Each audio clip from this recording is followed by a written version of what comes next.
237 আসনে সম্ভাব্য প্রার্থীর নাম ঘোষণার বেশ কিছুদিন পার হলেও শরিক দলগুলোর সঙ্গে আসন সমঝোতা এখনও চূড়ান্ত করতে পারেনি বিএনপি। এতে জোটের শরিক দলগুলো কিছুটা অসন্তুষ্ট। তারা মনে করছেন বিএনপির প্রার্থীরা মাঠে নেমে যাওয়ার পর আসন ছাড়ের সিদ্ধান্ত কার্যকর করা কঠিন হবে।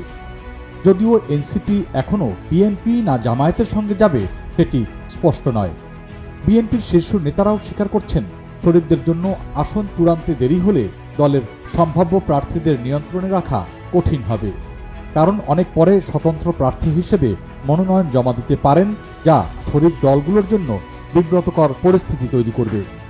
দৈনিক যুগান্তরের খবরে বলা হয়েছে 63টি আসন এখনও ফাঁকা থাকলেও এর মধ্যে সর্বোচ্চ 40টি আসন শরিক দল ও মিত্র জোটকে ছেড়ে দিতে পারে বিএনপি।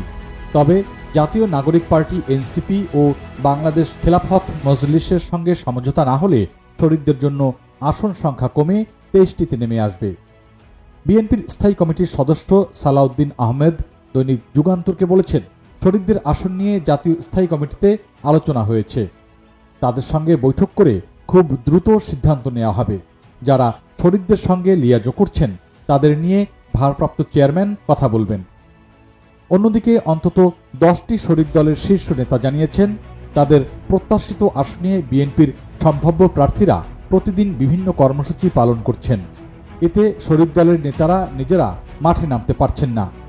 বিএনপির প্রার্থীরা একই আসনে প্রচারণা চালালে উত্তেজনাকর পরিস্থিতি তৈরি হতে পারে বলে আশঙ্কা করছেন তারা।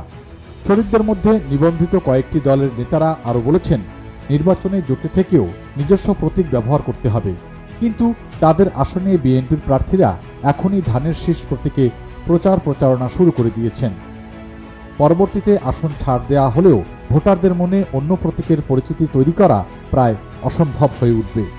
বিএনপির একাধিক দায়িত্বশীল সূত্র জানিয়েছে, শরিক দলের গুরুত্বপূর্ণ নেতাদের প্রার্থিতা নির্ধারণে তাদের অতীত আন্দোলনে ভূমিকা, জনপ্রিয়তা, রাজনৈতিক অবস্থান ও ভবিষ্যৎ সরকারে সম্ভাব্য ভূমিকার বিবেচনা করা হচ্ছে।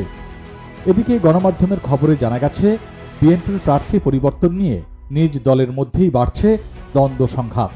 রাজশাহী বিভাগের 39টি আসনের মধ্যে 34টিতে বিএনপি প্রার্থী ঘোষণা করেছে।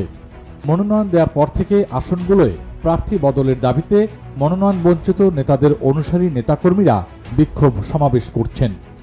সড়ক অবরোধের মতো কর্মসূচিও পালন করছেন তারা। ফলে মনোনয়নপ্রাপ্ত ও মনোনয়ন বঞ্চিত নেতাদের অনুসারীদের পাল্টাপাল্টি কর্মসূচি পালনে পরিস্থিতি উত্তপ্ত হয়ে উঠছে।